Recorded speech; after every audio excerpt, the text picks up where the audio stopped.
We're live, sort of. Are we? Are you sure? Well, it's Are either you that or we're absolutely sure this is? undead. Yeah, fair. Okay. So again, what tech just flocking with you stream would it be without some technical issues? Hello everyone. We have more issues than National Geographic. How is everyone doing? I'm fine. I'm fine. I'm just fine. How are you? Everything's Yeah, fine. I'm okay. And I see that Campaign Terrain is in the chat. Hi, Cross. Hi Cross. And we are without uh, our Voice of moral Reason. compass today. Kim is not here, so we're free to make havoc, Carl.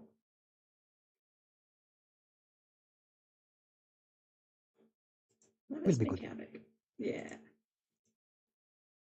For a given definition of good.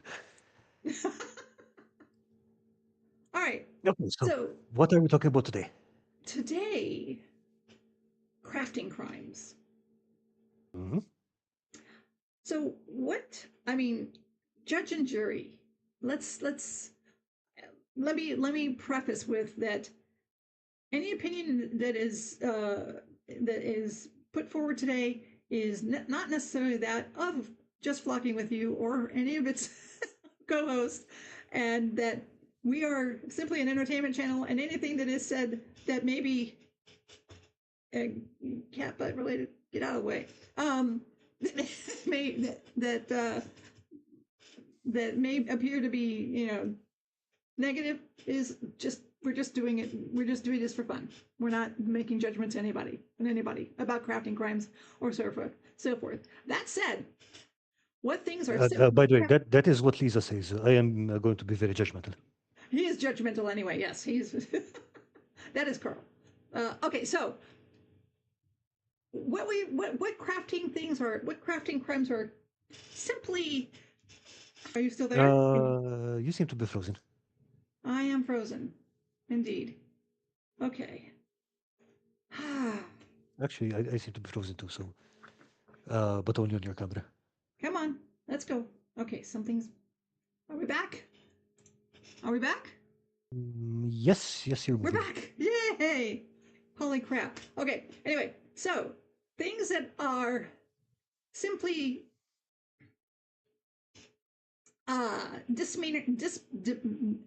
disdemeanors versus your crafting license has to be revoked. Okay, but what do you define as a crafting crime? Is it like doing something that is very dangerous, doing something that is super inefficient, doing something that is just going to have horrible results every time?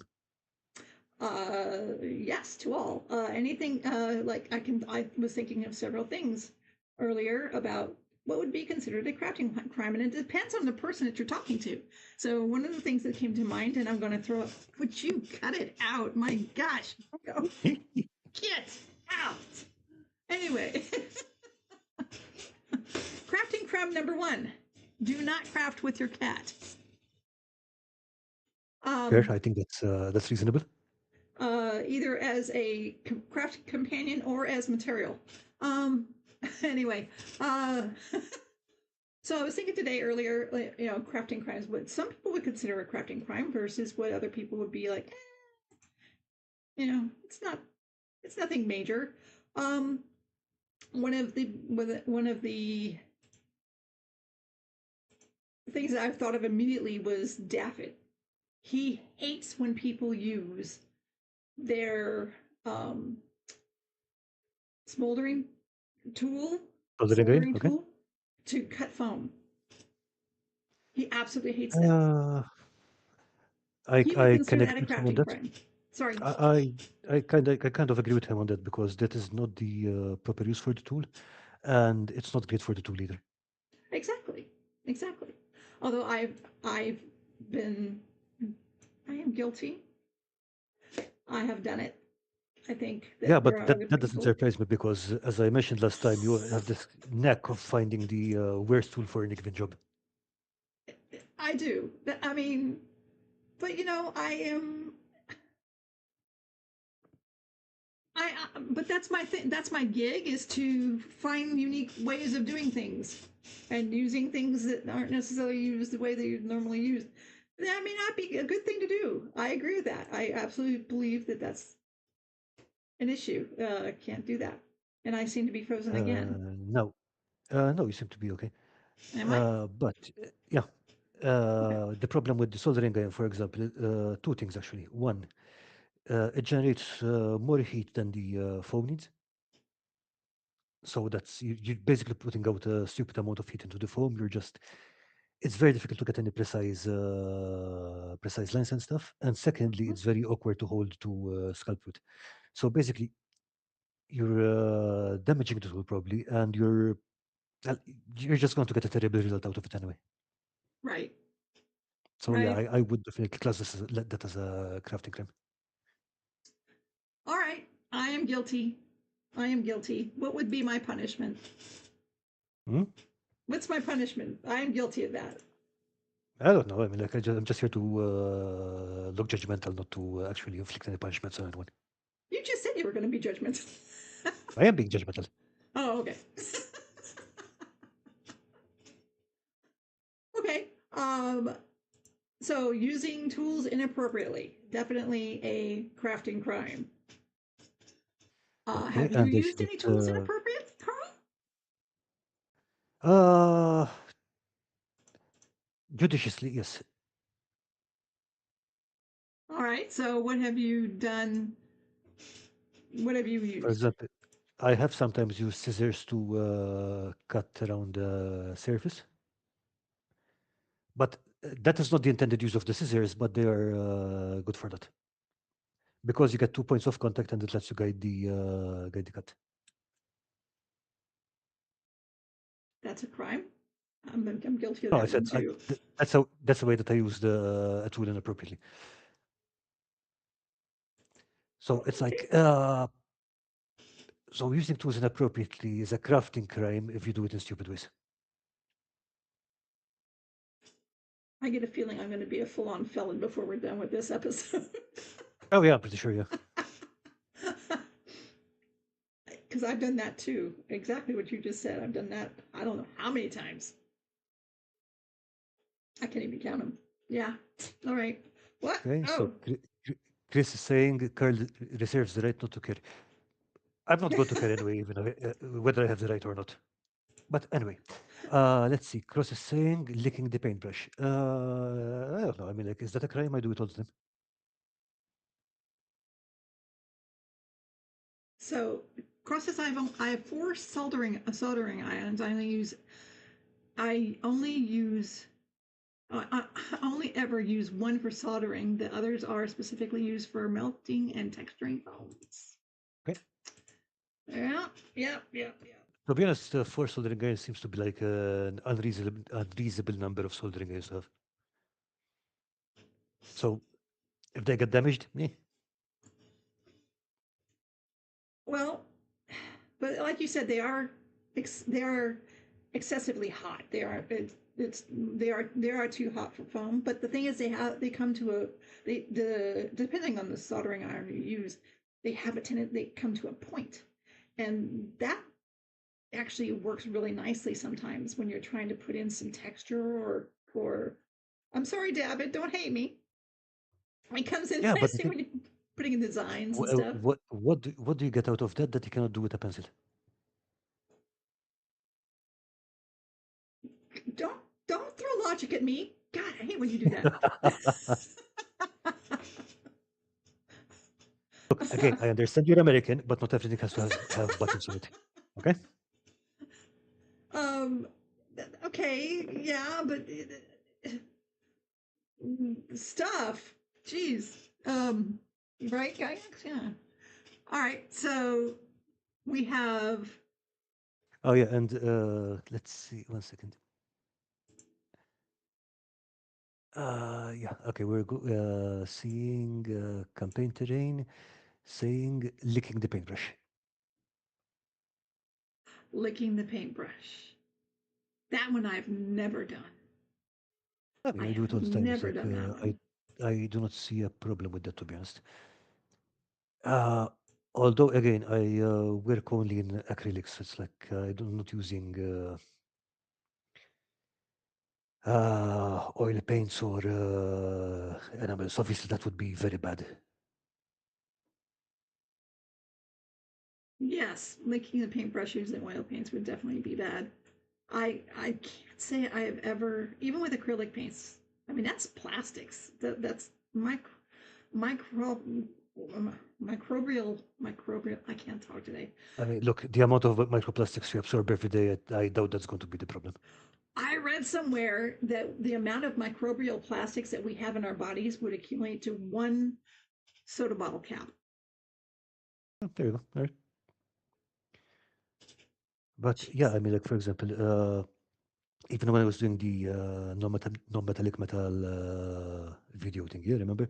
One of the things I was doing is just literally wiping the brush off in my mouth just to get the paint off for when I need to Eek. correct something. Eek. Look, it's plastic. I mean, it's not digestible. It doesn't have a taste. It's like the water is clean. So what's the problem? Now, I would also mention that if someone is painting all their miniatures with, which are partly lead Lead. or maybe 3D printed figures, maybe don't lick the brush. Yeah. Yeah, I definitely. look, I doubt the lead content would be enough to cause a problem, especially with a good undercoat and stuff. But I don't think it's worth the risk. I agree with that. That's for sure. I'm sure that there are some paints too, besides oils and acrylics, that would be detrimental to. I mean, I don't think there's anything out there that is necessarily made of asbestos, but Okay, so um, basically, most acrylics you find today are made with synthetic pigments. Those are generally safe. yeah, yeah. But I mean, Anything which go ahead. natural pigments are some of them are just taste bad. Some of them are incredibly toxic. Yeah, exactly. So Death Head's mushroom colored paint. Don't do no. Yeah, but you kind of can't find it for sale in shops anymore anyway. So it's like unless you bought it before the 1850s, I think you're safe. I'm wondering, like, there. I mean, back in the days when they used natural pigments and dyes and things like Yes, they. octopus ink and so forth and so on. Um, yeah, I mean, yeah, they did have some problems with it. I would think. For You would example, think.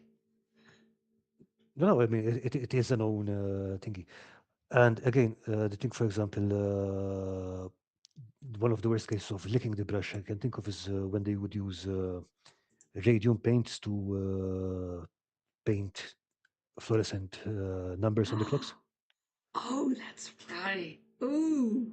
Oh my There are documented gosh. case of that, and that's freaking terrible. They keep licking the brush, and then at night, when they're alone in the dark and they smile, their teeth glow. Yeah, as long as they have teeth, and then after a couple of months, they don't even have a jaw. It's like, Oops. Oh, I can use that as a nightlight. It's fine. so Oh, let's see. that's So again, so I'll say that licking the paintbrush not a crime, but be aware of what you're working off, which is something I'll come back to later. yes, agreed. Absolutely. I just wouldn't lick the paintbrush for the taste. I mean, I'm a Has very noticed. it has no taste. Look, if it has a taste, Gygax probably had a go in your paint water, but otherwise, yeah. Hmm. I'm not gonna lick a brush to find out.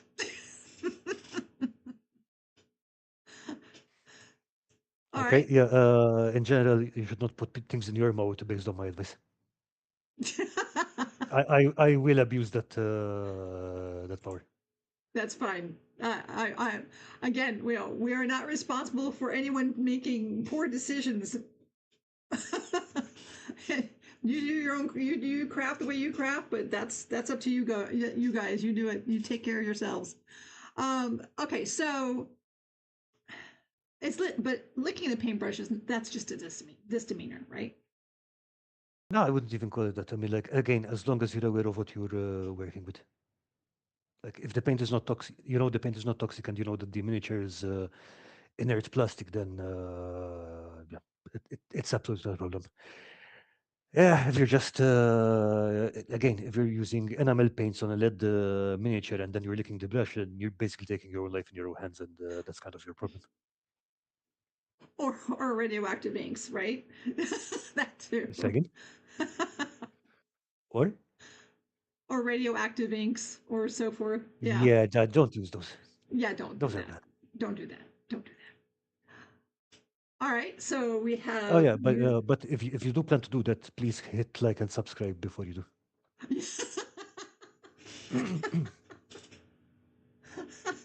Just saying. well done. That was well done. Marketing, yeah. Subscribe before you die, please. Speaking of LED miniatures, I watched the Wilox videos with the miniatures that you sent him, and he did a great job on those. He did. He did. So I was I felt embarrassed about bringing them to him because I had not cleaned them up. I had not put them in acetone. I had not tried to take any of the paint off.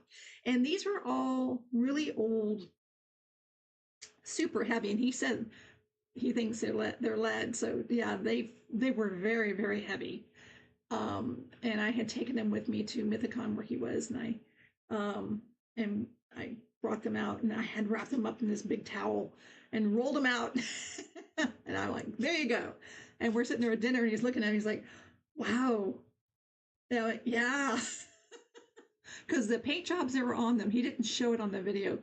Hideous. Not my paint jobs, but I probably would not have done much better if I had tried them. But I don't even know what paint was on it because these were back from the eight. These were minis back from the 80s, I believe, is when we picked them up. I Uh, think you don't mentioned know. something of the sort, yeah. And I don't know what they had been, what exactly they had been painted with. I believe the thing at the time was enamels, and so Hmm. that's what you used on lead Yep. miniatures. So getting that off would have been quite a task, I would think. And what he ended up doing was just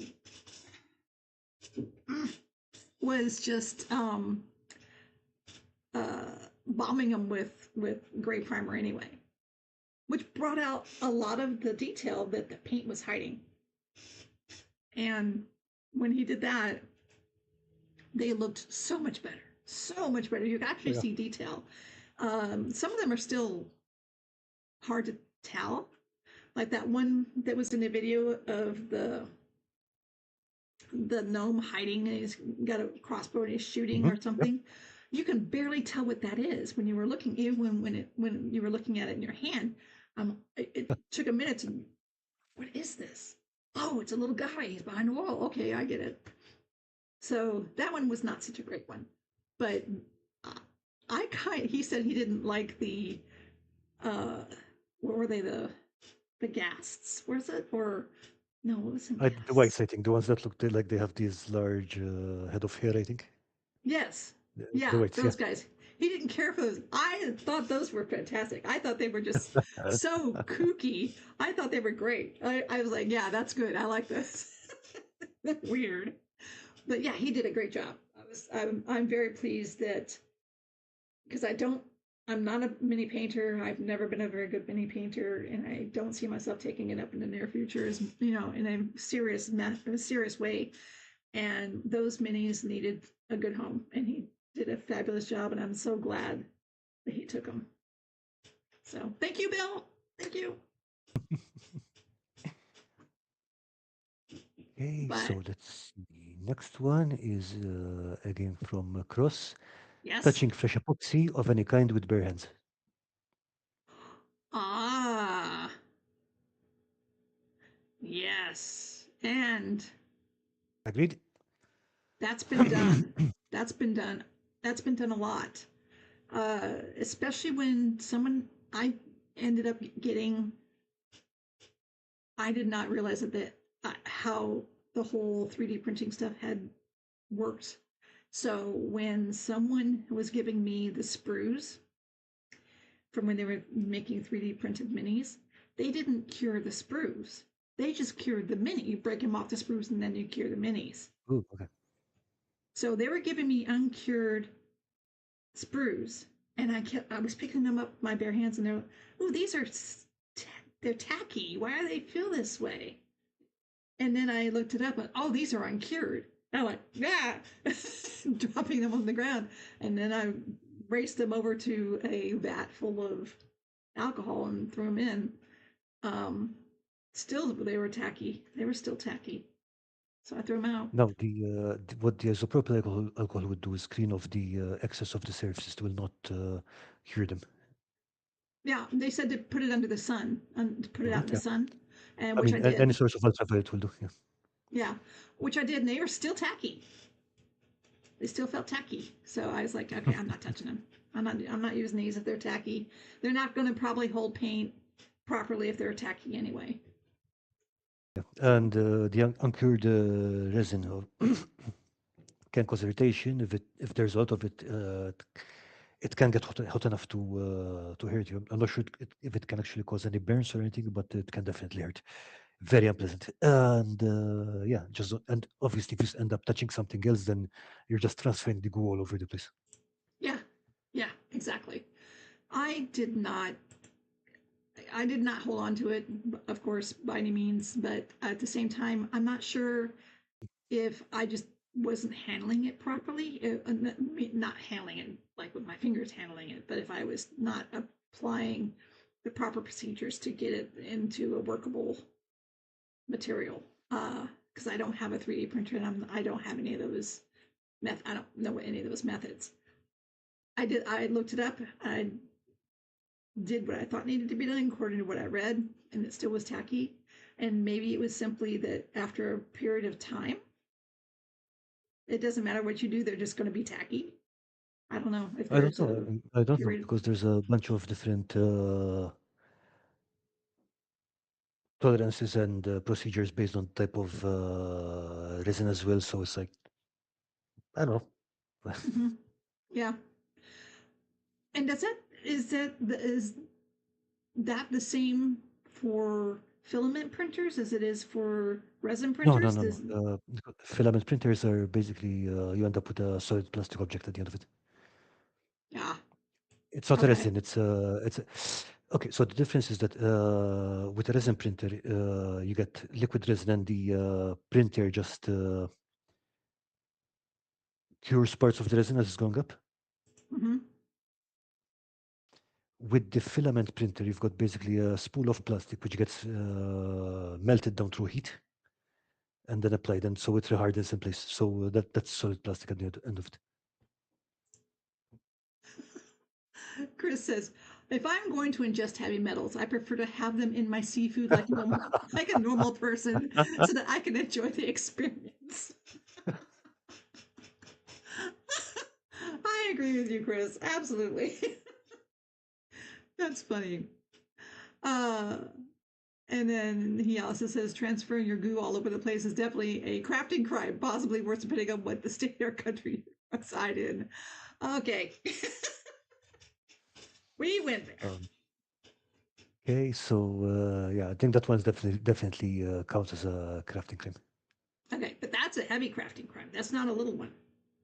Yeah, I mean that's serious dangerous. I mean, especially if you touch your eyes or stuff like that after it, it can Yes, be very unpleasant. especially very, very. So, using resin printers or pouring resins of any kind for resin pours, make sure you use the proper equipment, eye protection, mouth guard, breathing, Gloves. um, gloves, whole 9 yards.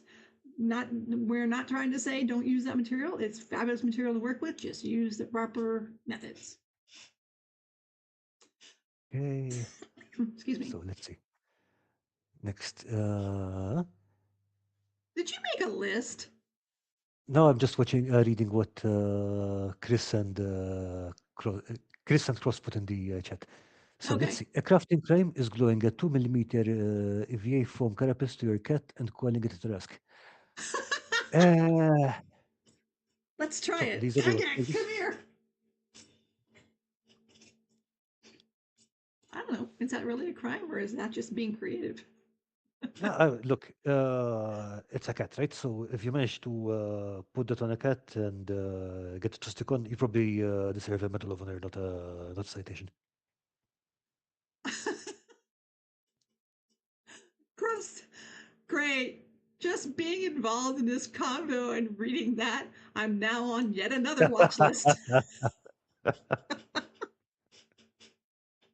Aren't we all? That's too funny. Okay, so let's see. Crafting crime, number one for me is not being aware of where your blades are all the time.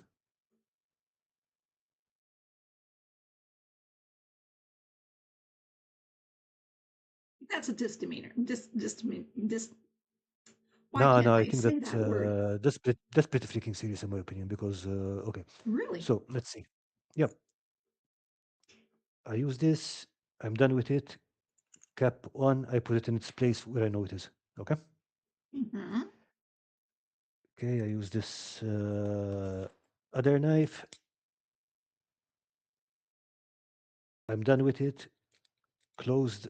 Back in its place before I touch anything else. Various reasons for that. One of them is obviously you're going to lose them otherwise. And the second one is I don't want to have a loose knife on my table, not paying attention to it, and I drop it on my foot. That would be pretty bad. Okay.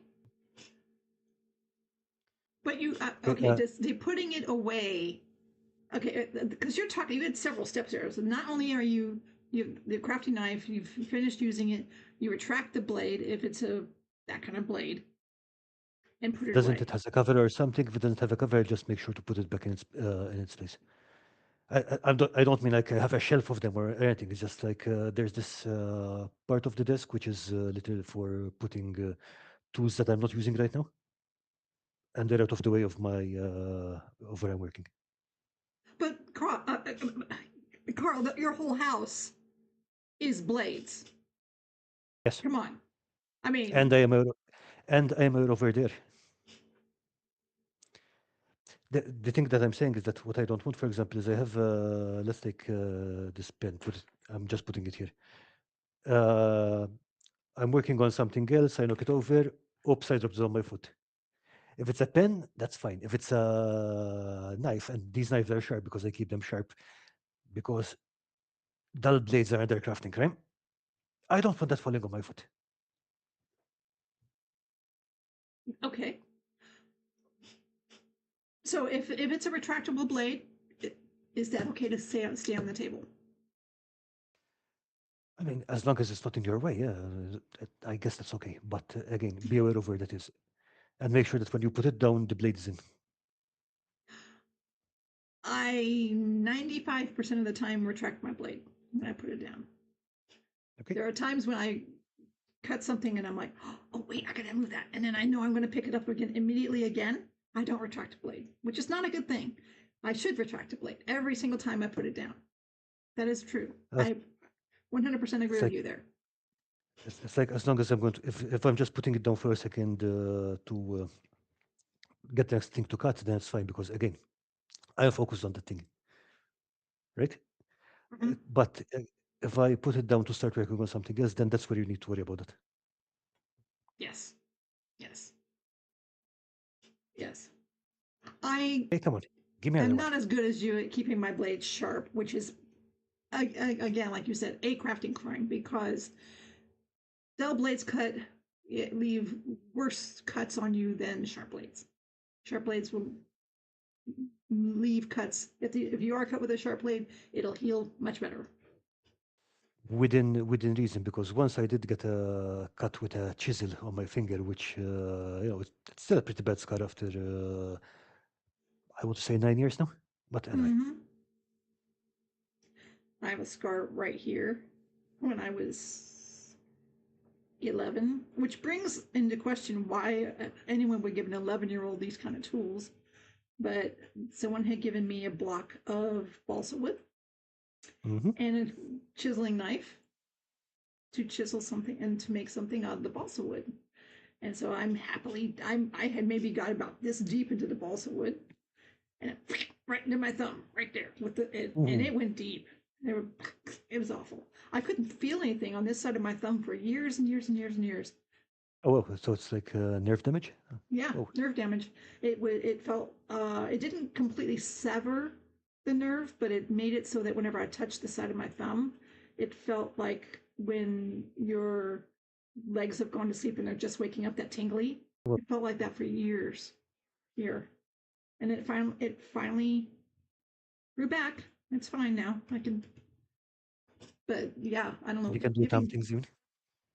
Sorry, You can do thumb things. I can do thumb things. Yeah, nice. Okay. The other problem with dull blades is that people tend to use more force when they're using a dull blade Hmm. because it just doesn't cut as well. Right. So that causes more, risk of the thing slipping and cutting you and whatever. So that there's that. Apart from, yeah, it's easier to hurt yourself and it will hurt more. Yes. And you probably are not going to get as clean of a cut on the material that you're trying to cut with Oh, a yeah. dull blade. No, the good thing about most crafting knives is that they either have replaceable blades or disposable blades. So they're just get a new one. If you don't want to spend time sharpening them or whatever, get a new one. That's fine. Most I most of them are made to be replaced anyway.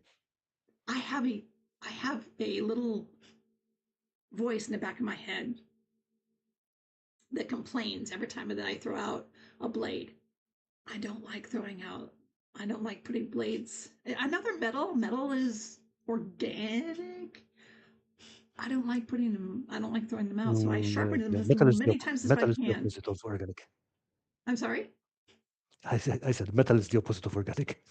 Oh, I mean, I'm putting sharp mental implements into the garbage, and it's going into a landfill, and I'm just imagining. Oh, let's go check out the landfill and see what we can find in there. Ah, and there's blades sticking out people's arms. Okay, first of all, don't you have recycling over there? Not that kind. I don't have any place where I could take a metal blade. No, because here, for example, they pick up like mixed waste on one day, and the next day they take anything like aluminum, metal, paper, and so on. They just sort it out at the recycling facility. Aluminum only is that's all we have here. We can recycle anything that is aluminum or has a recycle thing on it. It Okay, has to have a recycle symbol on it. kind of weird, but okay. But yeah, I mean, like, and what I do, for example, if I need to throw them away, even in the recycling thingy, is I keep a little plastic box Hmm.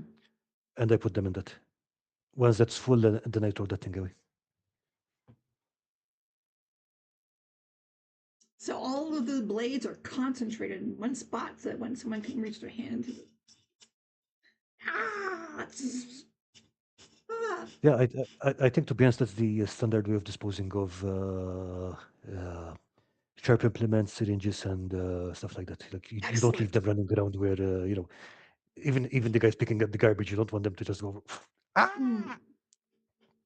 I mean, they would bleed all over my doorstep. That would be terrible. It takes ages to clean. Well, I mean, I don't know how you discard your syringes, but I keep mine around. I don't use syringes, people. All right, we have blades, cutting with blades, and we have licking paint. We have using a soldering iron inappropriately. Hot tools, anything with hot heat. We have to talk about things that are hot. Hmm. Now, to be honest, the only power tool I use usually is the hot wire cutter. Right. So there's the handheld hot wire cutters. There's proxons. I use a big one. There's Yeah. soldering irons. They're hot. Any kind of heat tools. Like if you have a heat gun, people sometimes use heat gun to kind of cure the foam or to prepare it for embossing a kind of pattern on it Hmm. or something. You can use heat for that. So anytime where there's heat involved, be very, very, very careful. Please do not put anything close to your face that is hot. Um, Particularly heat gun, because that is not a hair that is going to hurt. yeah, quite a bit. Yeah, exactly. And uh, if you have hair, that that could be a problem. Certainly, and anything hot and Proxon, don't touch the wire when it's on. Don't touch. To be honest, Hmm? it's not that much of a problem. It burned me, but I had mine on high. It was hot. Yeah, and you probably left your finger there. Maybe. Okay, That's possible. Yes. so But also ideally, that. yeah, don't touch the wire, because there are very few situations where you want to touch the wire intentionally. It's like a stupid idea. But sometimes if you're cutting something really thin, you might end up with like only half a mil of material between your finger and the wire. Don't worry, it won't hurt. Just keep moving. If you stop there, it will hurt. The one I did that was stupid was it was a handheld, and someone had said, okay, you can bend the wire to a certain shape if you want to get if you want to cut and get a certain Did you shape switch in it off one swipe. first? So I'm like, oh, okay, I'll do. And it's right across here, and it burned this part. It wasn't terrible, like you said. It wasn't like I got huge No blisters or anything, shit. but it hurt. It hurt.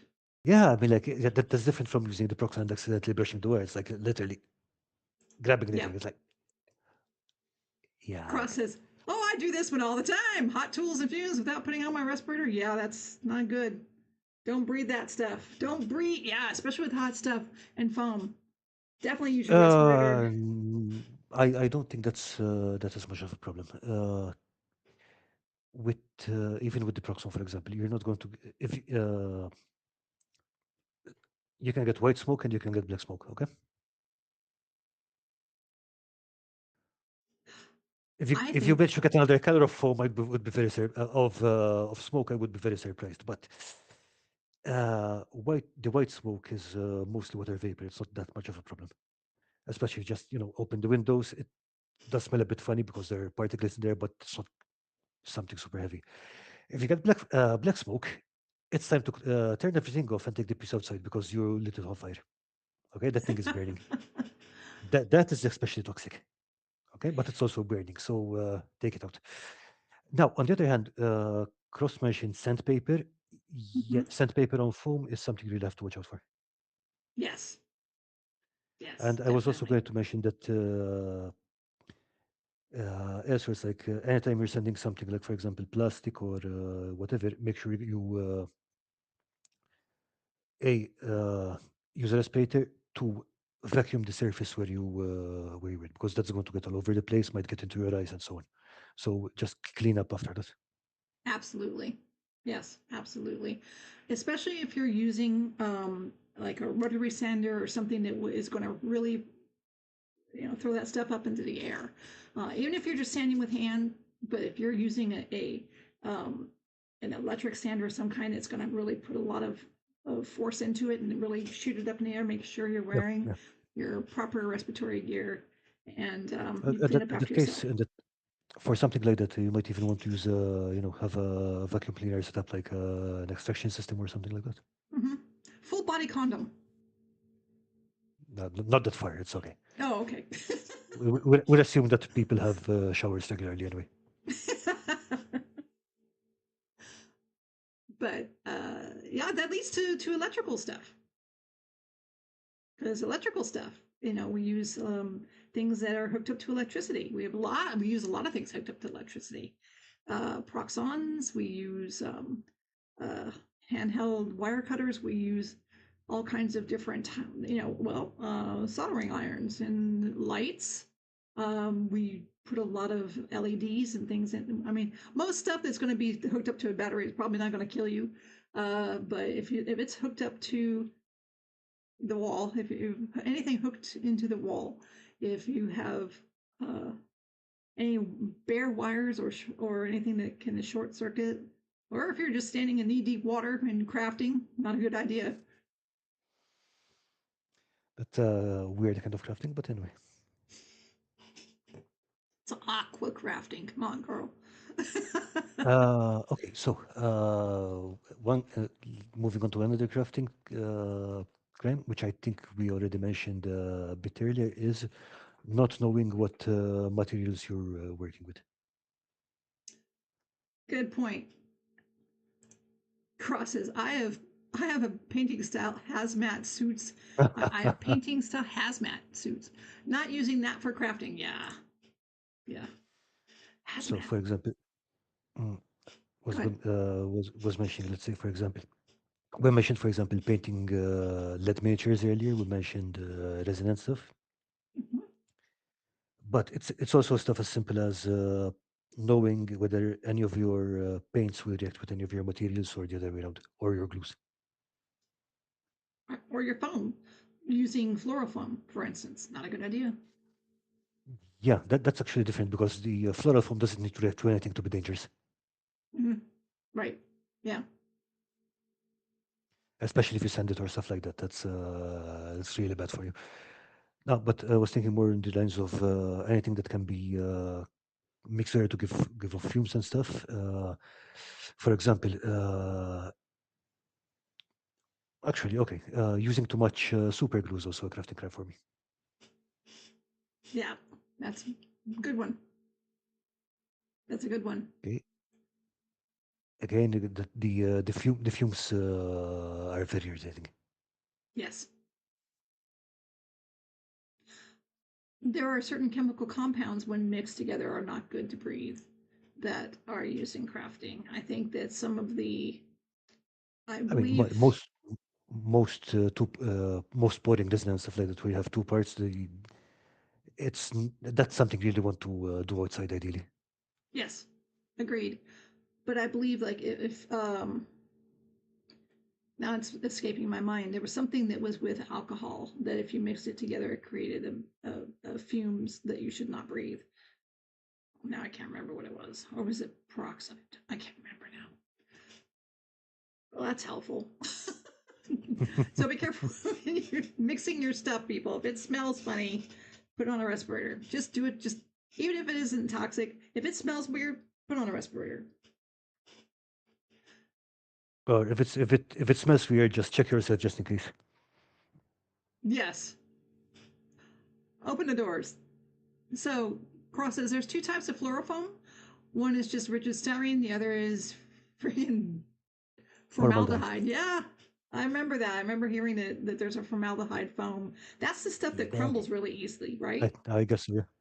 Yeah. All right. Okay. And feel free to make your suggestions on what you think are crafting crimes in the chat, guys. We want to hear what you think. And if you are guilty of a crafting crime, we promise we won't. We're not, you won't be committed, but we will be interested in hearing about it. Okay, so let's see. One thing that many people say I think is a crafting crime, but I don't, is cutting towards yourself. Agreed. I have more control cutting toward myself than away from myself. I probably would have more of a chance of cutting myself by cutting away than toward because I have It, much more control.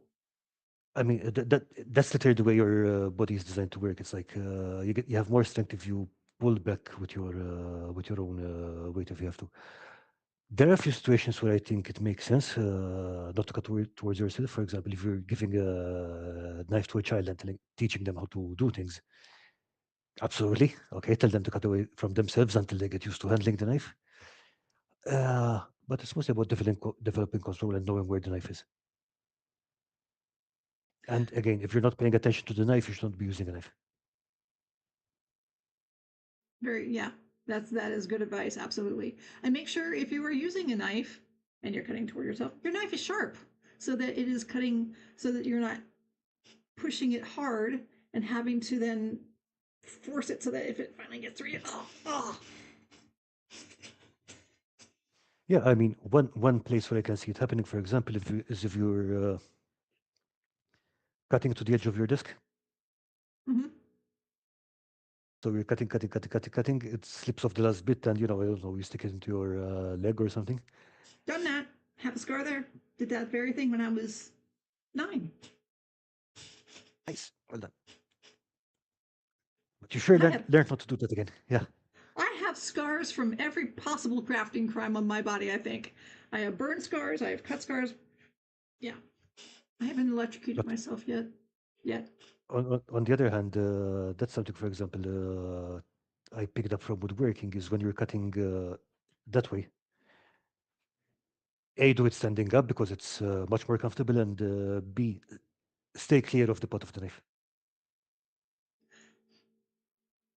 I had a razor blade when I did that one on my leg when I was 9 years old. I had a box and a razor blade. Just a razor blade. Stupid. I'm trying to cut the box. I'm like, and it went through and I just went slice right through my leg. Dumb, really dumb. Be careful with razor blades. Don't use razor blades. Use knives. Use the proper cutting implements. Don't use things that you shouldn't be using. Okay. Oh, this is an interesting one from Campaign Terrain. Never heat PVC. Mm-hmm. Yep. Never heat It PVC. reads If it gets to the cyanogen. discoloring and charring level, it releases cyanogen. I don't know what that. I've never heard of that. By the time I learned that, I had already done this dozens of times. Oh dear. What is cyanogen? It sounds blue because of cyan. And what? It's probably some kind of cyanide compound. Let me see. Oh gosh. Oh, that's awful. Hmm. Ah, Chris carb. says he has outrun all statutes of limitation. Sorry, you were saying, Okay, did I so hear you say something? it's not. It's a carbon and nitrogen compound, not a cyanide, but it is typically generated by cyanide compounds. Still, it's not good for you. Okay. Now, this is actually something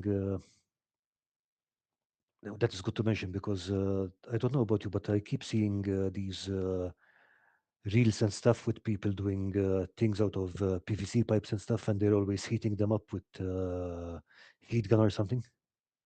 Oh, yes, to bend them. You're right. Bend them. And I mean, yeah, I mean, like if you know what you're doing, that's one way to do it.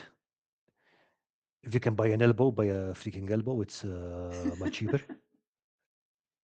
and stronger. But yeah, like in general, lighting fire to plastic is never a great idea. Never, no. What I see a lot of, at least here in the States, is during the holidays, they will take PVC pipe and they will heat it and bend it into those arches to put over the walkways so that they can string lights and make those lit arches along their But pathways to their house. I'm guessing those are using gentler heat. They're not literally turning it brown. I guess.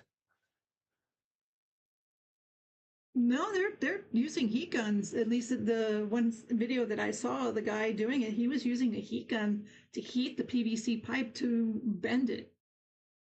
Yeah, but what I mean is like they're not actually making them change color. Literally, it's like just heating them up. There's a difference between heating something up and burning it. And burning it. Yeah. No, that's true. That's true. That's true. Now, what I did when I wanted to flatten PVC is I used boiling water in the press. Uh, Works out much better than a heat gun. It's much easier. Well, the PVC, the length of the PVC these people were using, it was, Now that would not be practical, but I'm just yeah. mentioning that because I've seen Oh, I see what you're uh, saying. Cross was doing it to flatten out the PVC. So, what would you use? What do you craft with PVC? What do you use to? What do you craft with PVC? I've never crafted with PVC that I know I of. don't know about I don't know about cross, but personally, let's see. I did use it to make a few training swords one time. Mm-hmm. Not worth it. It's not the best material, but they were pretty good until we got the nylon training swords. Those were much better. Mm. You know, they will not last very long, but they work. You don't use the Nerf swords? Oh, why would we? The nerf swords are just for people doing LARP and people who want to learn bad technique. You've been nerfed. I Mm. imagine, okay, so PVC, I think, would apply to a lot of plastics that we use, I don't know if it is, but it feels like it is. The dollhouse that we use from the Dollar Tree, I think that's PVC plastic.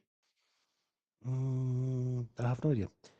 I I think that's more like I suspect it would be more like PLA, but it could be PVC. PLA is the same material that bottle caps are made of. Plastic bottle True, caps, I mean. true, true, true. That still would not be something that you would want to heat up though and breathe the fumes from. I wouldn't think. Again, you don't want to set it on fire. Yeah, exactly. If it smokes, Sorry, if it's plastic and it ends up smoking, don't breathe it.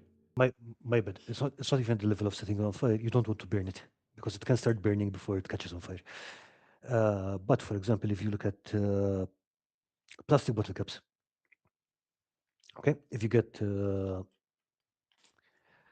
whole bunch of them, you wrap them up in baking paper, okay, and you put them in one of those sandwich toasters. Yeah. Okay? Basically, you end up with a flat block of plastic that can be worked in the same way that you would work wood and so on. Hmm. I wouldn't use it for our kind of crafting because it just doesn't take paint at this point. Right. But I mean, you can make a bunch of stuff out of it. Which leads me to sprue goo thoughts, because isn't that kind of what people put sprues into acetone and it Yep, melts and becomes sprue goo. yep. I'm wondering how safe that is.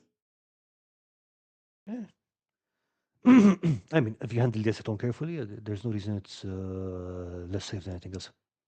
Right. Now, that's one of the reasons, for example. I know some people make jars of sprugu and store it this way. Mm-hmm. Now, that's a pain in the ass. Okay, so what I like to do instead is just uh, keep the sprue flakes, just the plastic, Mm-hmm. and mix some up when I need it. As you need it. Yeah. Well, how long is it? I've never done it. I've always been interested in trying it, but I've never done it myself. How long does it take the sprues to actually become malleable and flexible enough that you can mold it into whatever? Okay, that's the trick. If you use the entire sprue, you just cut it up into large chunks. Mm-hmm. That's going to take a while. But if you just make flakes, and flakes are quite easy. I mean, literally, all you do is literally get a sprue. Okay, this is a piece of wood, not a sprue, but whatever. You just it's like you're peeling something, and Mm-hmm. you get all these shavings. Mm-hmm. You just pack those, and you're ready. And those melt almost immediately.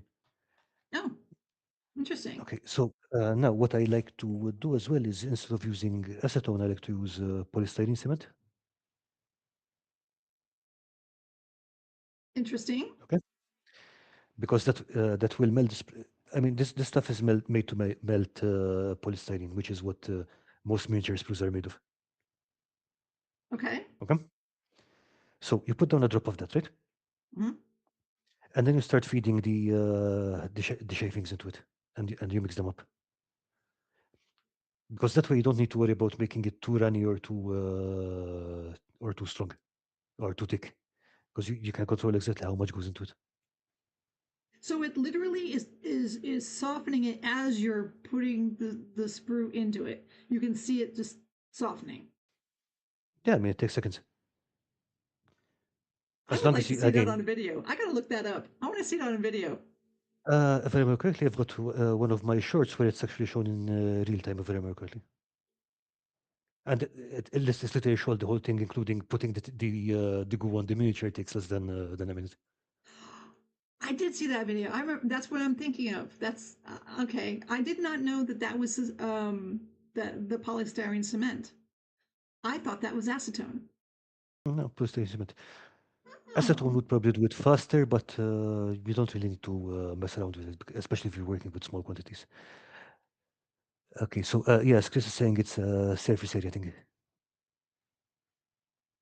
oh, as far as how much polystyrene cement or acetone versus the sprue size. Yeah. Yeah, because I mean, if the screw is tiny, like you've got literally 100% of its surface area in contacts. Like the surface area is practically 100% of the volume. Right. Right. Right. Still, not something you want to breathe, I would imagine, right? Just to be careful, just to be sure. Don't stick your head over the jar and go. Yeah, don't do that. But definitely, again, in especially if you're using the small quantities of polystyrene cement, like I'm saying, it's not a problem at those volumes. It's not going to because again, all you need usually is just a tiny drop. Right. Yep. Now, if you're making a whole bathtub of it, that's like yeah. Sacross says a lot of plastic model cement is acetone, but often with other additives. Yeah, I think So, it's I forgot what they had to it, but it's mostly some kind of definitely something to make it more viscous, and I think there's also something to make it set faster, if I remember correctly. we've been talking an awful lot about you know skin protection and respiratory infection or protection rather infection protection. We have not mentioned eye protection, and that's something that's important too, because if you're Mm, using things that are if you're sanding different type whatever materials, even wood, you should have eye protection. You don't want to get that stuff in your eyes. okay, I think this is definitely a US thing Mm-hmm. because I think at least in where it comes to hobby modeling, I think most people here would, if you say sanding, it's like sandpaper. Yeah, I mean, there's no way you're going to be scrubbing stuff so hard that's going to come up in your eye. It's like if you are using a grinder or something or a polishing wheel, absolutely. Eye Mm-hmm. protection, possibly even ear protection. But yeah, if you're using hand tools and stuff like that, it's really not that much of a big deal. No, you're right. With especially with if you're hand sanding, but if you are using a rotary sander or something that's going to kick it up, um, especially if you're sanding things that are like plastics, or you want to make sure to have something covering your eyes. I've had Okay. I have had wood uh, from sanding get into my eyes. My dad was a construction worker, so when they had saws and sanding stuff going on all the time, and yeah, out in that, just even out in the open, I got some in my eyes, and it doesn't feel great.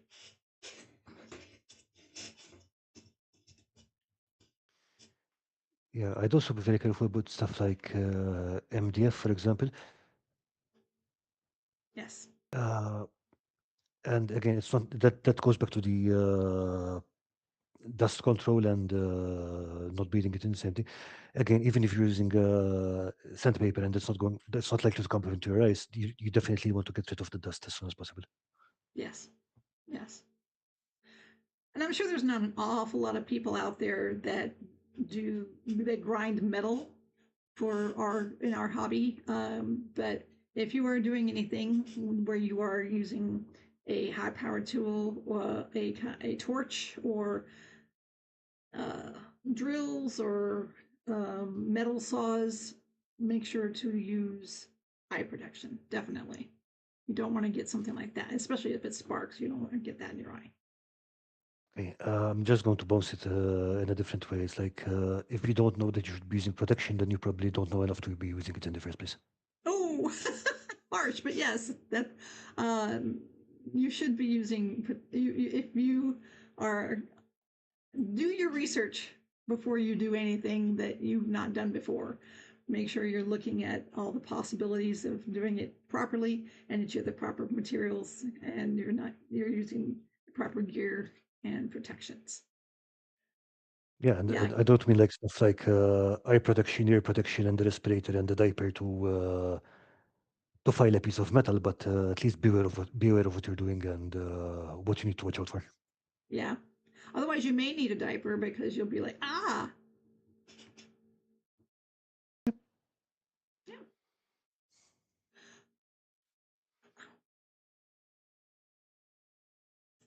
So Cross says, at me. You ever seen anybody melt XPS or XPS into acetone? Styrene sprues work exactly the same way.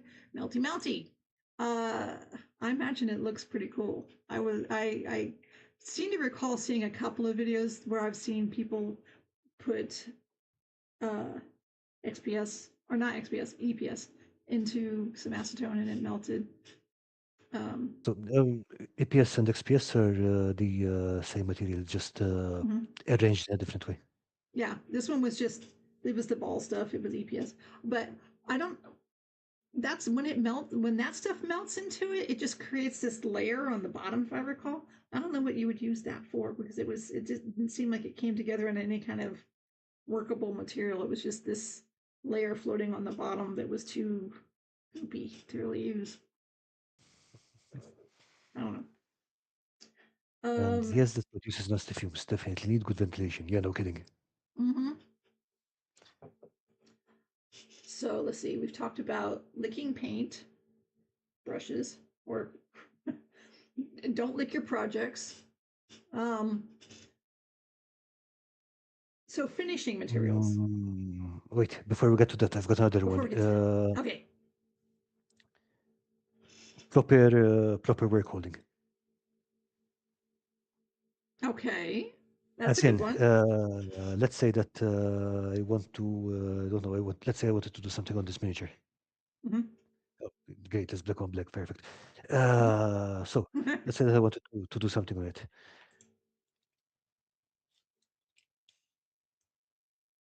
This is a great way to for me to get hurt. If I'm just holding it in one hand and whatever, right? Mm-hmm. Yes. And I've seen people do it stuff working on their hands like this and stuff like that. Yeah, that's how people get hurt. That's how people lose fingers. It's not good. I mean, when So I'm doing basically, this, I'm doing it wrong. yeah, I guess. Also, for example, if you're trying to cut something and it's very loose or whatever, so make sure that you've got a good grip on whatever you're cutting and that your fingers are clear. Yes. Very important to keep a good, make sure that you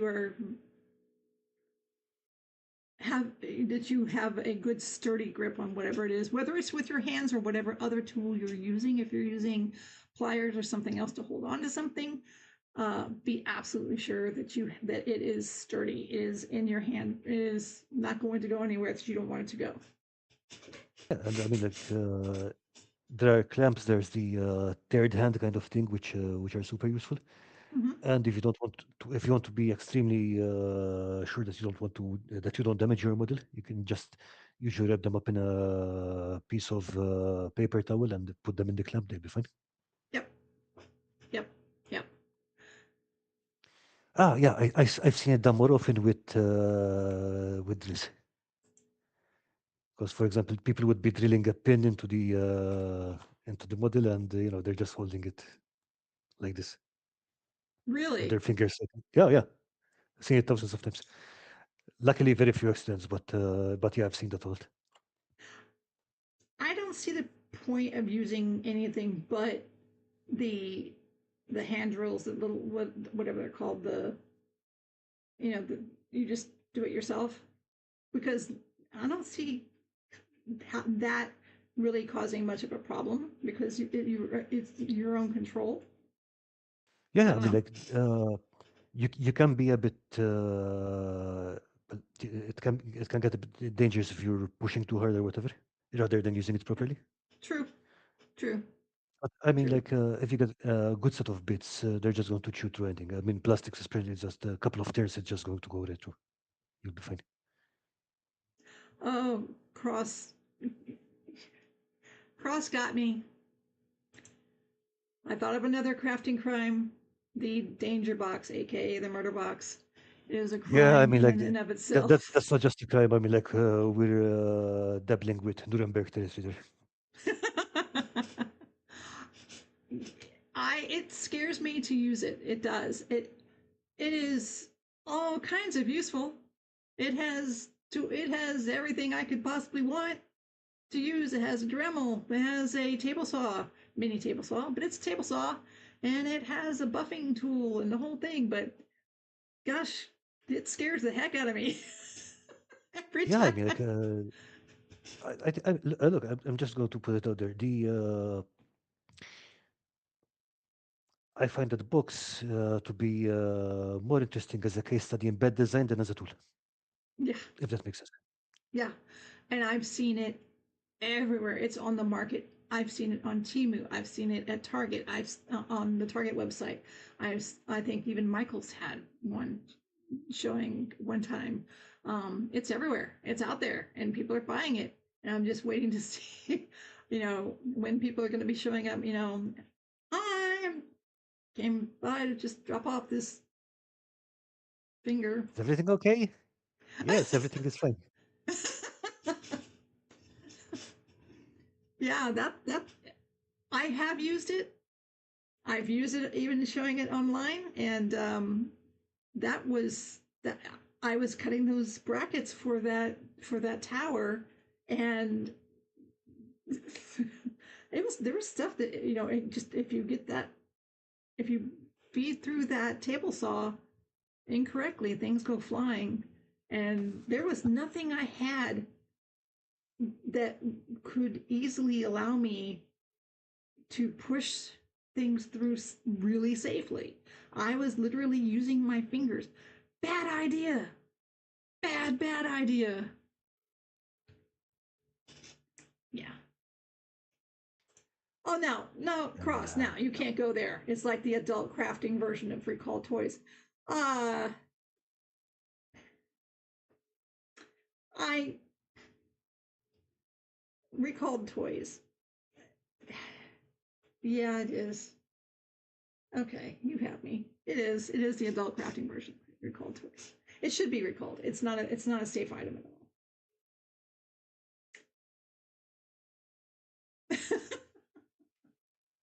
Oh, did we lose you, Cross? Or Cross? What am I saying? Carl, are you there? Yep. Okay.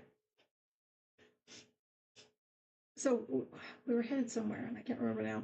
My brain is fried. Um. Oh, finishing stuff. We're going to talk Hmm. about finishing. So finishing Wait, products. wait, wait. Do you mean Wait, wait, actually wait. finishing like a finished coat or like finishing a project you've had on your shelf for 30 years? Finishing coats, Okay. flockings, things like that. And that one also includes the fluorofoam because a lot of people because it's really crumbly and Hmm. works well to flock trees and grass and ground and stuff like that. I've seen people use that fluorofoam to because it comes apart so easily.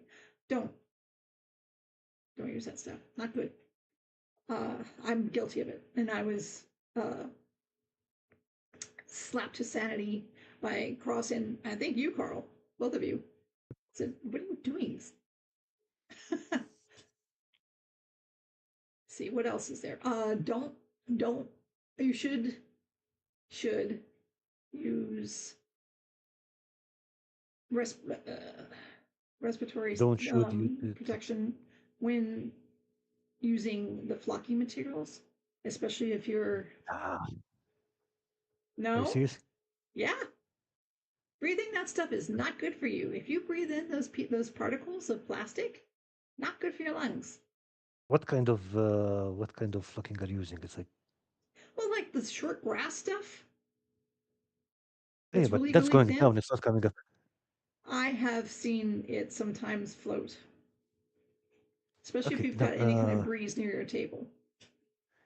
so what I'm using most of these days is homemade natural fiber, synthetic grass. Technically speaking, it is real grass which has been turned into model grass, but yeah, anyway. No, the gel tends to go down and stay down. I think it might be slightly larger than most commercial static grasses, though. Hmm. But there's one that the snow flocking, that stuff will float. I've seen that stuff float when you pour that around. Um, Not a good thing to Yeah, breathe. I've never used that one. Yeah, I I can't remember who I saw. I was watching, but they were. It was online. It was a crafter who was putting it on, and I could just see there was. I could see particles of it floating in the air, and I thought you should be wearing something over your mouth. Yeah, I Not that mean, I. if there's Mhm, enough for them to get suspended in the air, then I would guess so. But mhm, yeah.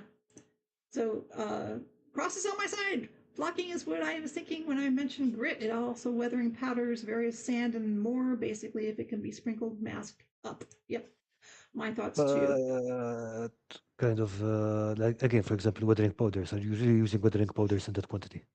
That plus, how are you using weathering powders? Because the way I use them mostly is just again chalk pastel, scrape off what you need, pick it up with a brush, and then brush it on. It's not like I'm not sprinkling it on stuff. No, but when I brush it on, sometimes the brush will flick it up into the air when you're brushing it on. I'm not saying that just one application is going to cause you a problem. One time, No, no, maybe I'm two. just trying to understand. I'm just trying to understand how you're managing to do this. Like, are you just like pluff, pluff, pluff, pluff, or Bloof, bloof, bloof. I when I apply my powders, I like you said, I sprinkle a little bit in the spot, and I take my brush and I dab it around in there. But I do sometimes flick it to move the stuff around. I do yeah, flick. I think that's personally that's not something I would worry about. It's like again the we're talking about very small quantities, and we're not talking about stuff that now, like you mentioned, the with the snowflake, for example, that seems to be from what you said, it's like a large amount that's suspended in the air. Mm-hmm. If we're just flicking up a some weathering powder of modeling, like it's like you're probably breathing in more dust right now. Probably. I mean, I know I am because the air quality here isn't really all that great. But yeah, I live in Los Angeles, but I breathe in every day. We won't even talk about. yeah. I mean, look, I left a photo on my Discord yesterday. I think, yeah, yesterday. Mm-hmm. So basically, we had this. It happens every year or so. It's like uh, Saharan dust gets blown in on the wind, Mm-hmm. and the visibility is literally. I mean, like you can see maybe. The photo I put up was you could see maybe about 2 miles away. Wow. Yeah, I mean, Wow. and after that's just a block of gray. That's not good. Yeah, static grass won't hurt you. No, no, no, Chris, that's the snow flocking. Snow flocking won't hurt you unless you do light. Static grass won't hurt you unless you smoke it. Now you're basic materials. That's funny. That's really good. Cross says, I think I am with you, Cross. I am more enthusiastic in my flocking than Carl is. Me too. I'm an enthusiastic flocker. Flocker. Yes.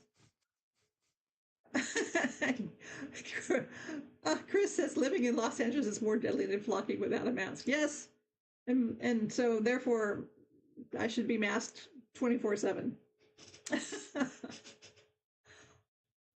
So we do flocking using a variety of materials, which obviously depending on the materials you use should use the proper protection.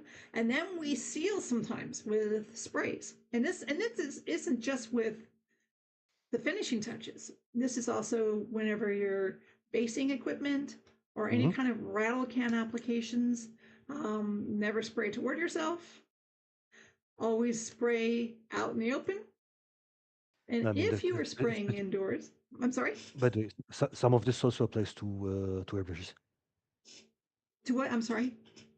Some of this also applies to airbrushes. Oh, yes, airbrushes. Yes, yes, yes. Good point. Like for Very example, good yeah, do not point. spray towards yourself. It should go without saying. And again, if you needed us to tell you that, put down the little can or the airbrush and never touch it again. Okay, Although I have seen makeup applications with airbrush.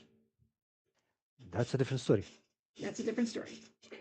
Okay, but yeah, if you're building terrain and you need us to tell you that you should spray away from yourself or airbrush away from yourself, please put the tool down and don't touch it again. Just use brush on paints or get an adult to do the spraying for you. Don't put your model up here and you airbrush this way. Don't do that. Okay, let's see what else. Always spray outside. Yeah, absolutely. There is absolutely no reason you spray inside ever. I mean, like the smell will is extremely unpleasant. Unless you have that spray booth situation that Jeremy from Black Magic Craft made, where it's the enclosed spray booth. And he's got the extraction fans, the high intensity extraction Yeah, I mean, fans. like, yeah, if you've got a solid extraction system, you then go for it. But otherwise, yeah, don't just assume that a closed door will keep the smell out. It won't. Ask me No. how I know. How I know. How do you know, Carl? Yeah, I think I drove my parents crazy a few times because so I wasn't spraying inside, but I was spraying on the roof and near one of the air vents. So it was basically pulling the smell inside. Mm, mm. Anyway, let's see. Uh, so yeah, that's one. Chris says, I am super guilty of rattle can abuses, even though I always spray outside. I do have a high flow extraction fan for my laser. Nice. So Very let's good. see. I mean, other than that, it's like basically if you follow a proper spraying procedure, the kind of spraying that you would do anyway to get a good spray on your miniatures. The rest of it is pretty safe. For example, you don't spray too close to your face. Again, it's not Yeah. just spraying away from yourself, not spraying too close to your face. Or the mini itself. You want to have a nice even coat. So uh, Now, the other thing for spraying, gloves or no gloves. Sometimes I wear gloves, sometimes I don't. same. Again, that's because I use acrylic-based spray paints.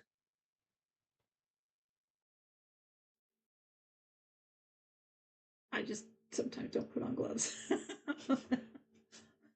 Yeah, uh, but I mean, like, if you're using spray paints that are safe for you, that's fine.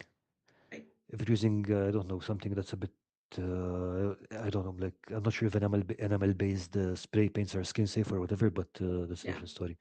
Right. I always wear gloves when I'm varnishing, though. Oh, yeah. Yeah. And the reason isn't so much for safety because it's not much of a problem. It's not a health hazard as such, but it's a bitch to get your hands clean after that. Yeah. It really is. Yeah. That stuff. I will admit that I don't use gloves when I use super glues. I am No, I mean, absolutely guilty of that. no, for super, I don't use gloves when I'm using super glue. Otherwise, I'd probably have gloves on all the time. But you do But use again, respirator. I don't use a respirator for that either. I don't. no, I'm bad. Not for super glue, sorry, because again, uh, when I use super glue, I use very small applications, Hmm. very small applications. Hmm. There are a few exceptions. For example, do you remember when I was making those little carts, Yeah.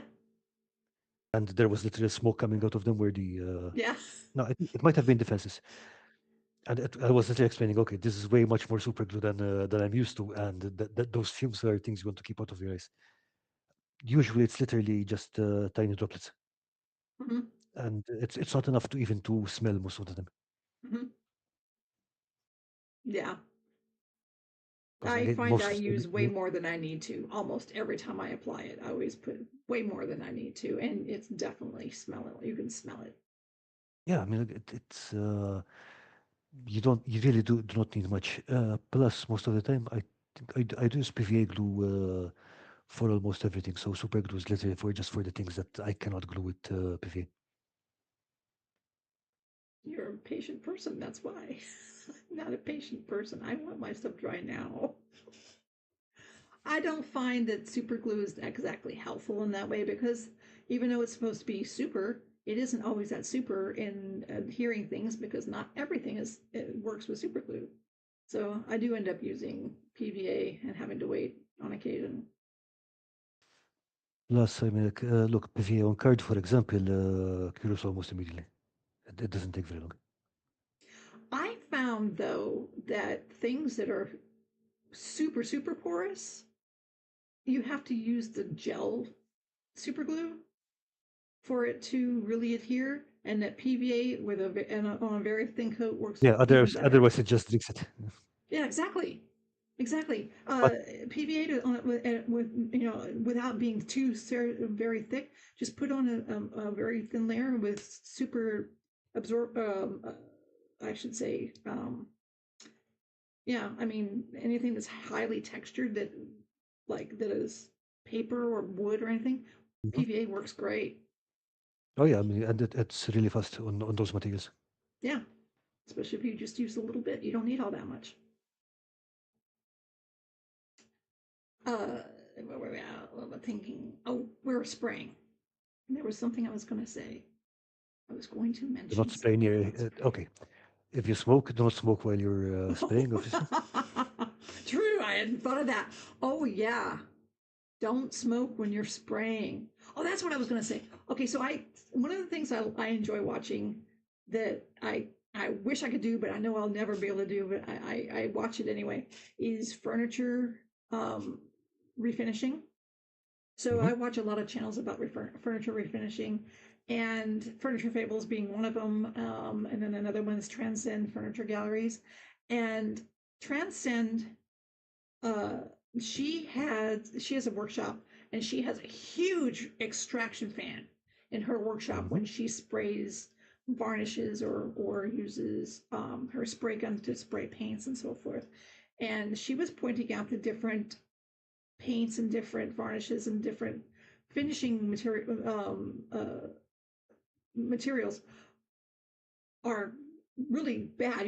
Where you have to wear the proper face gear and the eye gear and so forth. And she showed just after one dresser that she had done, she took out the filter on her extraction fan and she showed it before she put it in, and she took it out and she showed it at the end, and it was like, oh my gosh! I mean, that the difference in the color of that filter was, and it was a fan that was above her workstation on the other side of the room, and it was pulling all of that out. And she said that her room still smelled after that particular one.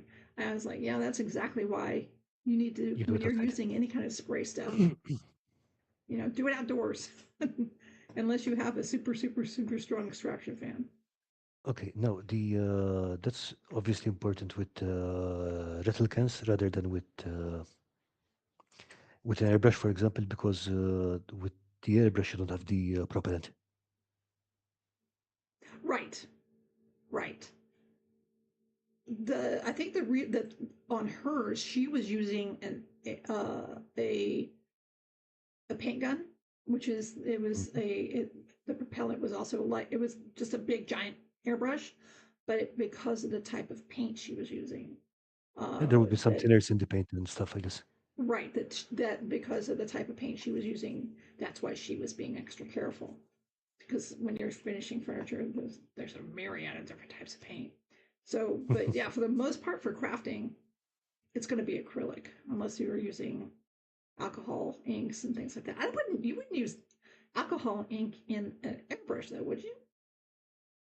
Again, Alcohol ink in an airbrush, you wouldn't do that, would you? I don't know. I mean, like, I've never used an airbrush. You've never I know used an that some airbrush, people right? use inks in airbrush. I don't know about alcoholics.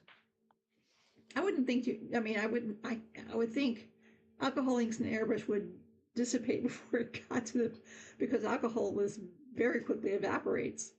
I don't know. I don't know. Anyway, if any of you Maybe know, someone who knows how to use an airbrush maybe can tell us. I don't know. yeah, exactly. I have an airbrush. I use it very infrequently, though. The whole, There you go. You should do science with it. but just taking it out, setting it up,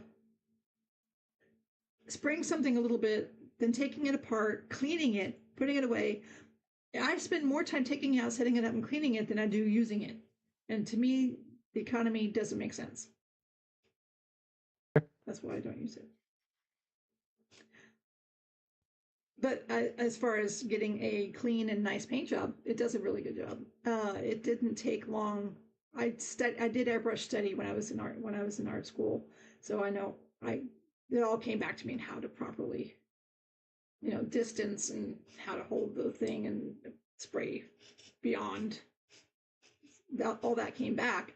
So I was able to get a good finish. Don't spray too close. Don't stop in the middle. That kind of thing. But I ended up with a really, really good finish on the mini that I was doing. But all the cleanup, setup, and all that stuff didn't equate for me. So let me think. Also, by the way, with regards to spray cans, rattle cans, again, follow the local disposal protocols. So, for example, again, I don't know about where you work. You cannot put those in the regular trash here. Mm-hmm. So basically, what I do is when I've got a few of them that are spent, I put them in a plastic box. I take them off to the local recycling center. They will take them there, Yeah, but they do not pick them up with the rest of the garbage. I believe certain Michaels will do that here. Not all of That's them. good. They will take that. There is, I think, Dunn Edwards paint stores will also take stuff like that, even if it isn't the big cans of house paint. Anything that is acrylic paint related, they'll take. I think. I think you'll have to check with your local Dunn Edwards if you want to check that out. Yeah, that's another thing is that a crafting crime is what do you do with your material that is unusable? How do you get rid of it? Okay, define unusable material.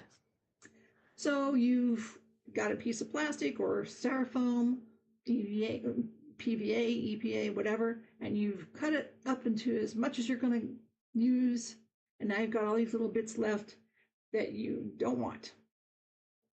How do you dispose of it? Hmm.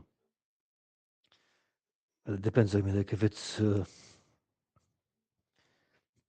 okay, if it's smaller than my thumb, Mm-hmm, I'll throw it away.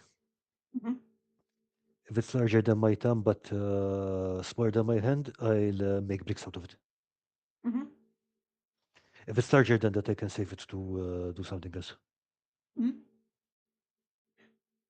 Right. I mean, reuse whatever you can, obviously. Uh, But there's to a point where it gets like, hey, the thing is literally too small to be used for anything. right, You could use it for infill or stuff like that, but I mean, there's no point in keeping it. right. Plastics. any of the if you're using any kind of plastics. And I use a lot of plastics because, like for instance, the doll houses, Hmm. and I cut them up. I i use my snippers and I cut the shit out of them. And there's little pieces of plastic that are so big, and they're in odd shapes and sizes that I don't see how I'm possibly ever going to use it. So what do I do with that? Like if they're Unfortunately, not again, if they're not large enough to make something else out of them, no, just recycle them. they're not recyclable that I can tell. There's nothing that says that they're recyclable. And if I were to put it in the recycle bin, I will get a note back from my recycle center saying, "You have been putting stuff in your bin. Shame on you. You will be fined next time." Okay. Now there's a there was a project a few years ago called Precious Plastic, Mhm. and it was all about repurposing plastics. That's where I got the idea of melting those bottle caps into a plastic sheet from. Mhm. Mhm. Mhm. And yeah, I think it was Precious Plastic. I don't know if it's that, but I think it was.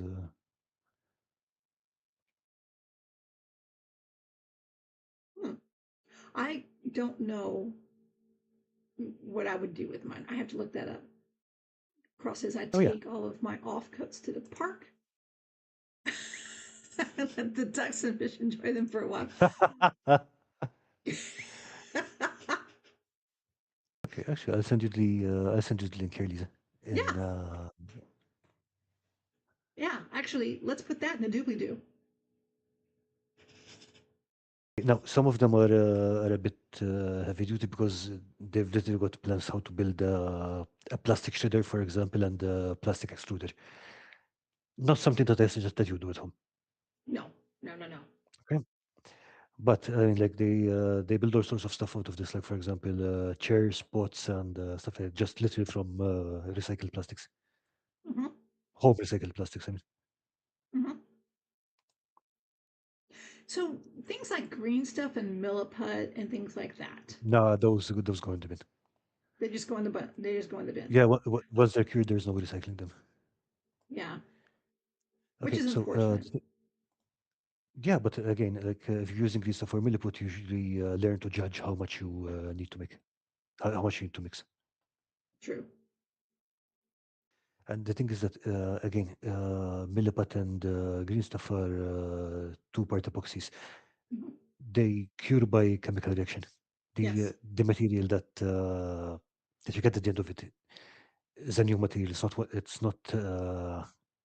not like Play-Doh. It's like when you mix it together. Now I should say, but Mm-hmm. uh, anyway, what I'm saying is that you cannot break it back into its component parts.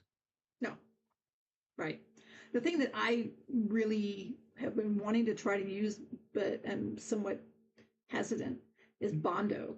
That's another two-part that you mix together, and it Hmm. dries very, very quickly, and you sand it, and which would, of course, require a respirator because you don't want to breathe that. But it's putting measuring out the exact amount is almost is a is a science in and of itself. I've been watching people use it on the furniture stuff all the time, and even the people that I'm watching who are seasoned furniture restorers using Bondo, they always end up mixing up more than they need because it dries so quickly. So one thing I like to do with milliput is if I do have too much, I like to keep this card and just sculpt odds and ends out of it. Mm-hmm. Like for example, I've got a few door handles in there, a plate. Oh, neat. There you go. Oh, Okay. neat. Neat, neat, neat. So yeah, I That mean is like, cool. and it's good practice anyway. Mm-hmm. Mm-hmm. That is cool. That is cool. Plus, if you do the thing where you mix the Play-Doh in the milliput mix, Yep.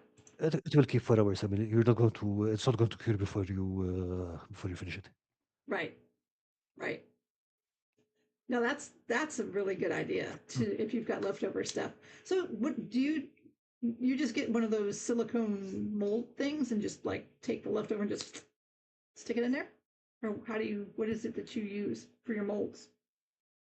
What most? for like doors and stuff? Or did you? What was that you just showed? Wasn't that a mold? No, no, that was I take the leftover milliput and they sculpt the things. Those are small sculpts. Okay, okay, okay. So I know that some people will use But the if you have silicone if you have a molds. mold if you have a mold handy, then yeah, that's a good use for the extra material. Okay, okay.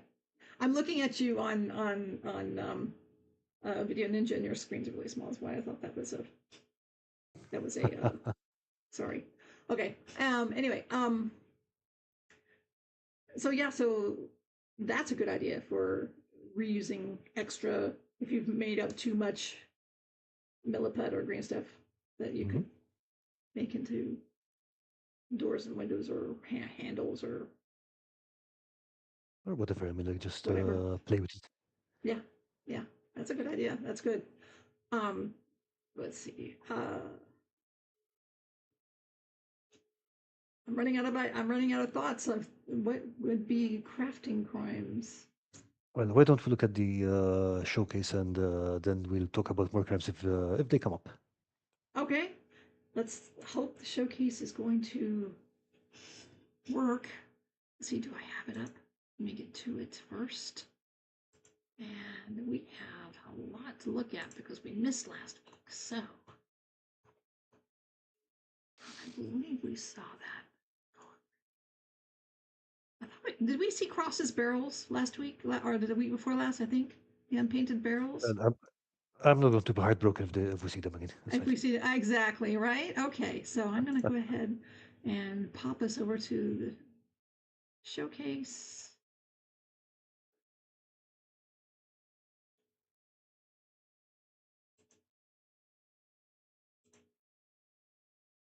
There we go. Can you see it?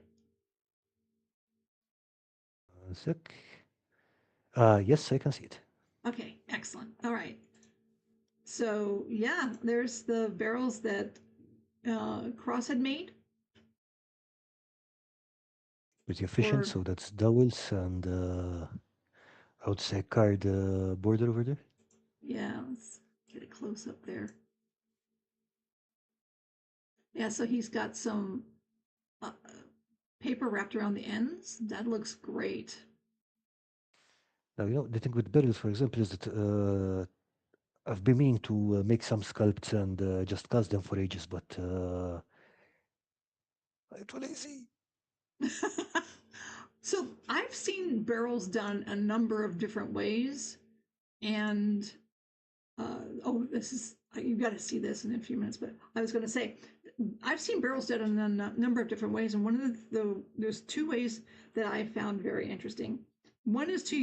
use the furniture dowels, which was my discovery. I'm very proud of that one, by the way, because they are just about the right size, the right size in uh, width, and you can cut them down to however tall or short you want them to be.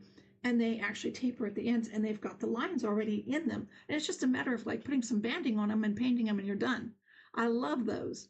And then the other one was I saw someone using corks. Now they look to me to be too big, but you have seen those huge wine barrels. Hmm. That would work really well for wine Oh barrels yeah. as corks, as barrels. So, I mean, barrels, I've seen a lot of that done. I liked what Cross had done though, because it was simple and once painted up, you would not question that that was a barrel Absolutely. with, yeah, Absolutely. without, and it's not too overly taxing to make. I like that. So this is Lawrence. Whoops. And he added his little dwarven dudes. Look how he based them. He based them Hmm. to match the terrain. I think that's clever, and he did such a great job painting these guys. Look at these dudes. Yeah, I am pretty familiar with these. I've been painting them for the Look last at year. these guys. Yeah, I mean these are And actually yeah, aren't these the same as the ones that you did, aren't they? yeah, yeah, same sculpts. And yeah, they are quite nice to paint. Now He really with has. the base, it's like, would I base them like that? Probably no, but hey, they do look nice. Hmm. No, I mean, I wondered myself if you could remove the minis and just if these were like recyclable bases where you could take that mini off and put a different mini on.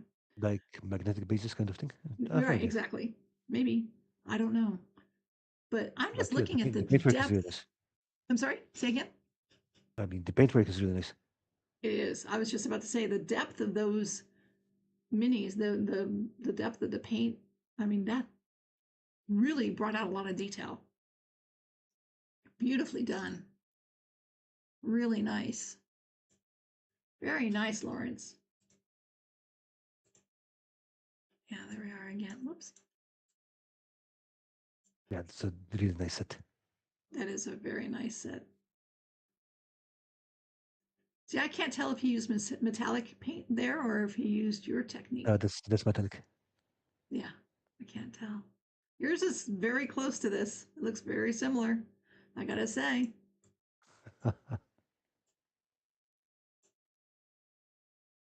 Really nice. Bang, bang.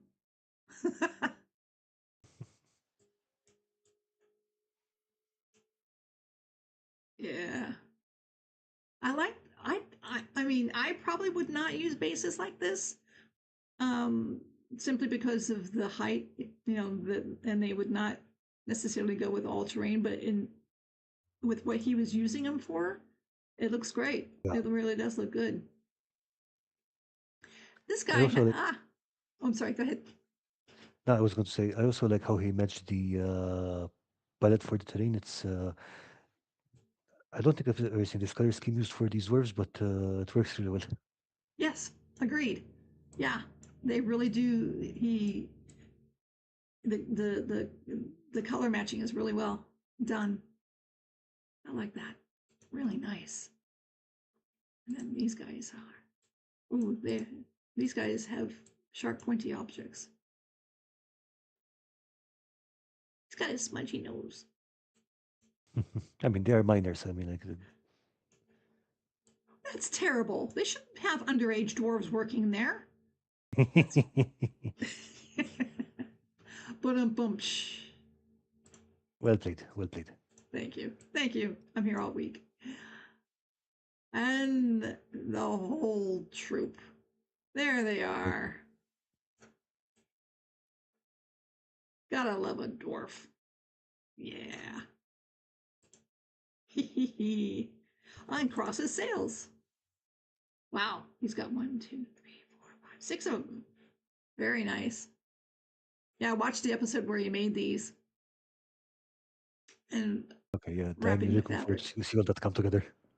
Yeah, that boat is that is truly a task of love because that is a lot of work to put that together and it's coming together so nicely.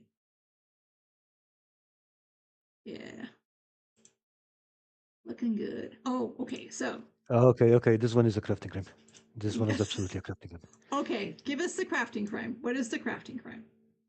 Okay, I mean, like, looking this good is absolutely a crafting crime. Oh, I see.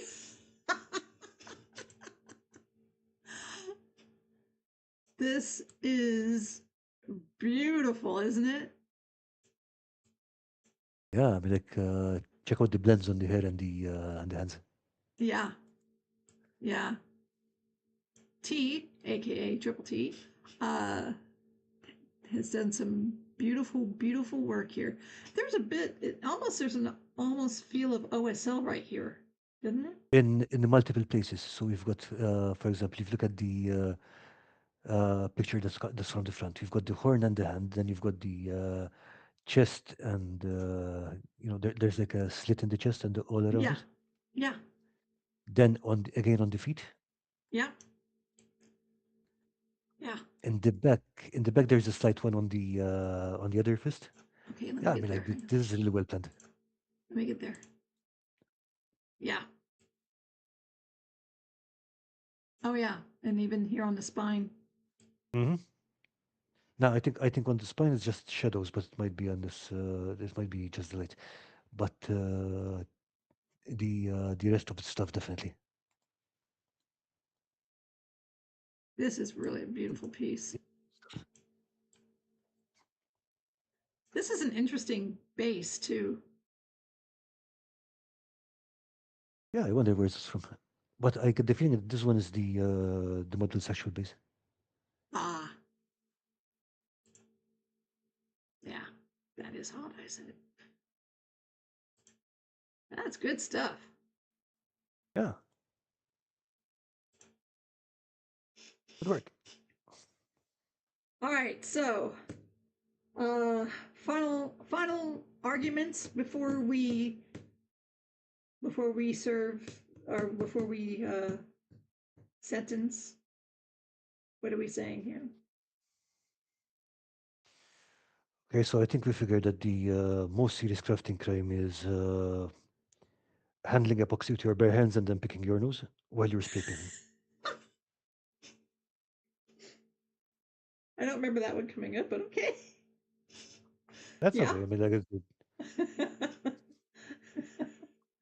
So, we don't have any evidence for that, thank goodness. yep, uh, and hopefully we won't either in the future either. So right? that's okay. Yeah, yeah. Uh, but I think for the most part, um, craft the way you are most comfortable, but please use protection wherever it's needed. Do not take that extra moment to put on gloves and respiratories and eyewear to make sure you're safe. And even if it's just for an extra second or two, down the line you will be appreciative of that. Yeah, Um, I mean, be careful. You could end up like Lisa. it's true. It's very true. Murder Box, I think, is probably not going to be coming out very much more. I don't know that if it ever will. It was Mm, a it was an interesting looking possibility, but I think in the end, after having used it now, I think 3 or 4 times, I think I'm gonna retire it. It's just a little yeah, wise too, choice. That's a wise choice. yeah, just, yeah. Uh, Oh, I, I'm just that this might come off a bit condescending, but to me that looks like the kind of thing that was designed to sell to people who do not understand tools. Because yeah, it's got this tool and it's got that tool and but it's unusable. what was the thing that was deceptive about it was they had video of someone using it, and you could see them pushing pieces of wood through that. It's that table saw part that is, for Hmm. me, the most that I wanted, because you were able to cut through things thicker than what a Dremel would be able to do, and it was compact enough that you can do it on the table without having to get out this big old table saw. And they're pushing things through, and it's going through nice even, and look, you're watching them push things through safely, or what appeared to be safely. And I was like, well, yeah, that looks great. So that video was very, to me, very deceptive of showing how to use the tool, because once I got it and I assembled it, like, it isn't that it didn't go quite that smoothly for me, and I don't know that it ever would, because it was just too scary. It really was a very scary piece of tool. And for every other piece that it does, other than that table saw, I have a Dremel. I have a Dremel a handheld Dremel. I can use that. I don't need to hook the whole thing up for that. As far as the buffing tool at the end, my Dremel also comes with buffers, so I'm covered. The table saw part was what looked appealing to me, watching the video and how easily you could cut small things on the tabletop without getting out a big full size table saw. Don't fall for that, guys. It's kind of But yeah, I mean, it's a, On the other hand, a mini table so that just is a mini table so, but is a good mini table so that's a good thing. But yeah, actually, I thought of one last crafting crime for today. Trying to do more than one thing at once. Yes. It's like if Yes. you're working on something, focus on that one thing you're doing. Agreed. Unless you're waiting for paint or glue to cure and you have stepped aside, you finished that. You're just waiting for that to finish. If you've got something else that you can do while that's happening safely, do it. That's fine. But don't try to do two Yeah, but things at the same that's time. not doing two things at the same time. Right. That's finishing one thing, then moving on to something else. Right. Exactly. I was just making a differential. Just making a Yeah, differentiation. But most people aren't gonna understand the difference. I hope so. But I just want to be thorough. Okay, I guess shall we wrap it up for today? Let's do that. Thank you, Carl. Thank you for bringing your Been a pleasure. wisdom, and Yep, sure. thank you for not prosecuting me too strongly. I'm guilty. I am. I admit it. Yeah, but I But mean we knew that already, so it's and thank you all. Thank you everybody for joining us, and stay safe. yep. Thank you all. Bye. Bye.